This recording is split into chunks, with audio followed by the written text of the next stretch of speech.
Jennifer, thank you so much for being here today. We're super excited we're getting to interview you. I would love if you could introduce yourself. Oh, for sure. Thank you so much for having me here today, Courtney. And hello, everybody. It's great to connect with you. My name is Jennifer Dawn, also known as the Sagittarius Coach. So you're probably wondering why I call myself a Sagittarius Coach, but that's a whole other story right there. Love it. What are your books about? For sure. So I actually have, as of right now, I have one solo book that is published. It's called Dad's Pennies from Heaven. And my dad actually had dementia, so I wasn't able to have a full conversation with him for the last 2 years of his life. And then in the last week of his life, he had no dementia. And it was pretty amazing. So I actually audio recorded his life the last 4 days. So I was able to have full conversations with him. So was my middle son, Matt, and my mom. And he was not only able to be clear thinking and able to have conversations, but he was actually able to tell us what it was like for him having dementia. So that was pretty unbelievable for us to hear. So he explained how it felt like he was a prisoner in his own body. And he described dementia as having two people in one body. One is the person, the dementia, the other person is what he called, was the one that was in control of what he was saying and his actions. And then there was him that was inside. That's amazing. What inspired you to write your book? For Dad's Pennies from Heaven, what inspired me was my dad and how my dad's message needed to be heard, because a lot of people believe, and so did I until my dad, believe that when somebody has dementia or Alzheimer's, especially in the later stages, that they're completely gone. But if we had this little snippet of hope and know that when we communicate with them, when we're beside them, when we hold their hand, even though the dementia or Alzheimer's person in front of them looks vacant, is not aware of who they are anymore, can't say their name, there is still a part of them inside that knows.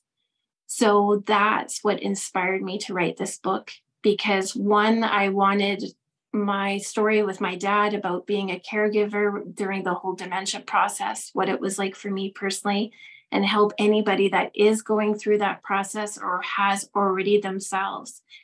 And two, because what my dad has shared literally has shone light on dementia and Alzheimer's that, from what I understand and speaking with different people in the medical profession, has never been shone before. Amazing. When writing your book, who were you thinking of when it comes to who your book is for? I was thinking of family and friends, people that have been impacted by dementia or Alzheimer's in one way or another. That's who I was thinking of when I was writing it. Love that. How long have you been writing, and what made you really start? So I actually started writing as soon as I could hold up a pencil. So the very first book I actually read as a child was Night to Remember, talking about the Titanic ship. And so as soon as I was probably about 5, 6 years old, I started writing. And I actually have entire volumes of books and novels and short stories that I have collected since I was 5, 6 years old. So I haven't stopped. Love that. That's so amazing. What is your schedule like when you are writing a book? To be honest, when I first started professionally writing, I first tried to schedule it in. And I thought that would work. And then I realized that doesn't work for me personally. So what I did is I actually not only connected with myself, but I also connected with the spiritual realm. I asked whoever wanted to assist with my writing, assist with the flow, and assist with the choice of words so that it would help whoever would read it. That's what I asked. And when I did that, that's when I noticed the flow really began and kept on going. Love that. What do you need in your writing space to help you stay focused? In the actual physical space, I would probably say chocolate. Chocolate helps me stay focused and energized, and water. And also I had calming sounds in the background. So I was listening to ocean waves the entire time I wrote my dad's book. Love that.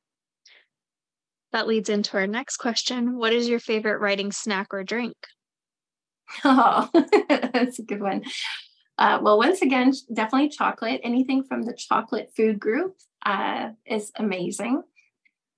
So we have some different chocolates here, but different chocolate bars here in BC. But I was snacking on probably Kit Kat and O. Henry from what I remember. So those were the two that were fueling me during the podcast, during the writing. Love that. What type of books do you personally enjoy reading? I love reading inspirational, true stories. I love reading about people that are literally like phoenixes. You know, they've gone through incredible, difficult, challenging times, but then they rose from the ashes. And when I read those inspirational stories, it just also reminds me how thankful and grateful I am for what I have in my life, and helps me to actually appreciate things even on a deeper level. And I've actually read a lot of my friends' true stories, and it's actually increased my understanding and my depth of my understanding and compassion for them even more when I've learned at an even deeper level what it is that they have overcome and what challenges they faced. Love that. That's so amazing. Are there any books or authors that inspired you to become a writer?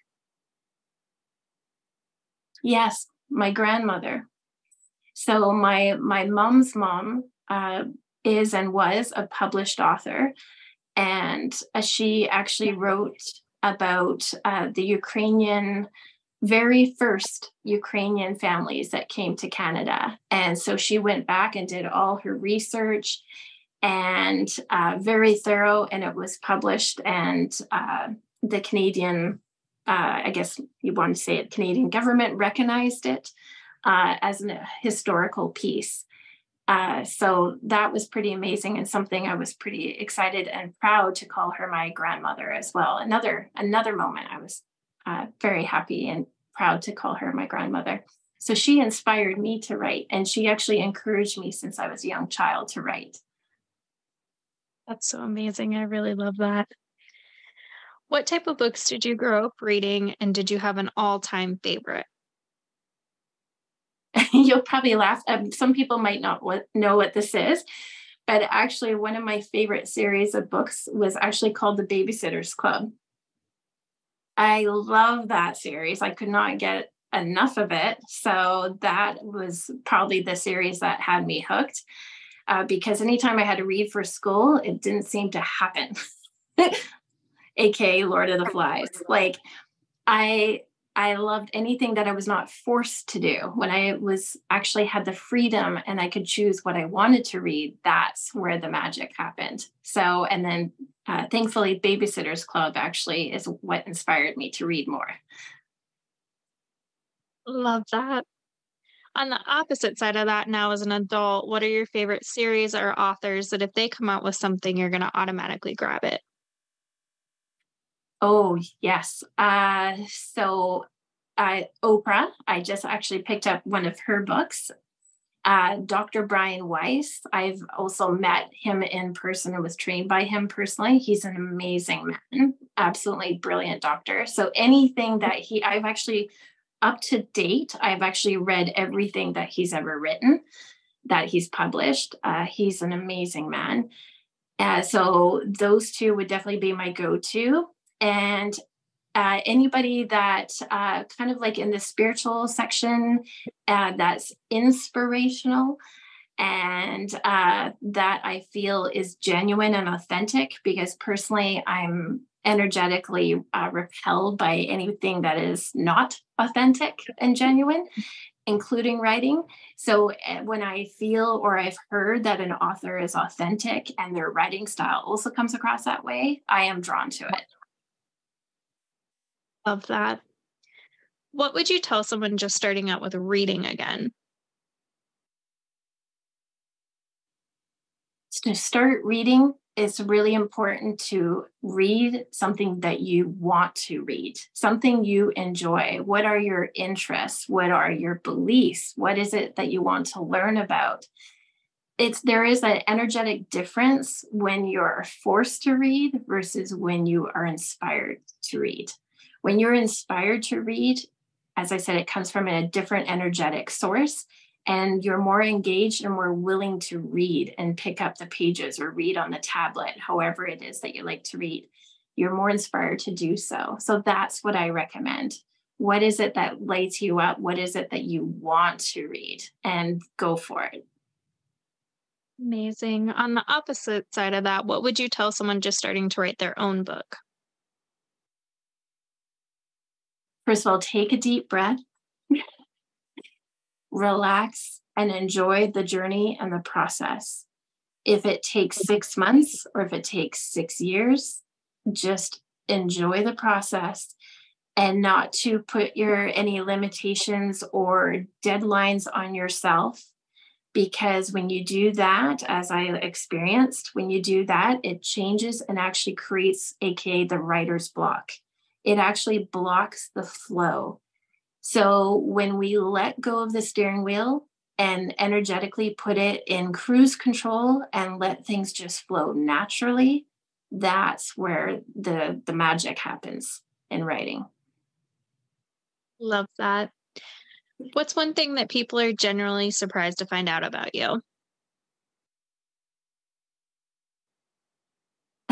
Funny enough, I don't know what it is, but people seem to be always so surprised when they meet me in person and they see how short I actually am. I'm 5'2", but I always joke, depending on the hair day, it could be 5'3". Love that. Is there anything you would like to say or add? Yes, I would love to add. Well, first of all, thank you so much for having me on the podcast today, Courtney. It's been great. And second, if you would, for those that are listening, if you would love to reach out to me personally, there's a variety of ways that you definitely can do that. So I'm all over social media, and you can find me under the Sagittarius Coach. You'll find me on Instagram. You'll find me on TikTok. You'll find me on Facebook. I do have a private Facebook group community on, as I said, on Facebook, called the Sagittarius Coach. And there I actually offer teachings. I also offer free oracle readings once a week. And I help people and guide them, and also interview in the group as well.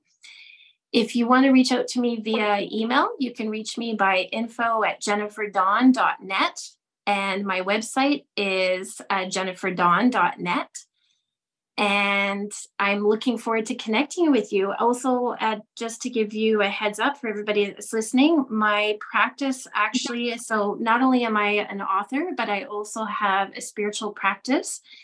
In this practice, I also offer business coaching worldwide, all stages of business, including launching a brand new business.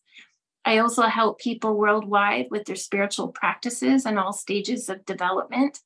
And also, one of my biggest passions is helping people with their intuition and their development. Because when we truly embrace all aspects of ourselves and be true to ourselves, that is where we can truly be free and really enjoy life to its fullest, when we embrace who we are. Amazing. Where's the best place for readers to find your book? I know some readers love signed copies, and the best place out of all the places you shared that they can connect with you. Yes, definitely. So the best place would be Facebook. That I'm actually most frequent on. So Facebook would definitely be the best way to reach me. And where to find my book, Dad's Pennies from Heaven, is on Amazon worldwide. And you'll find me under Jennifer Dawn. So that is my business name, and writing name is Jennifer Dawn. So the book is called Dad's Pennies from Heaven. Amazing. Well, thank you so much for being here today. We're so grateful we got to interview you. We'll be sure to drop those links in the show notes. That way everyone can find you. Oh, thank you so much, Courtney. It's been great. And thank you so much, everybody, for listening. And I'm looking forward to connecting with you.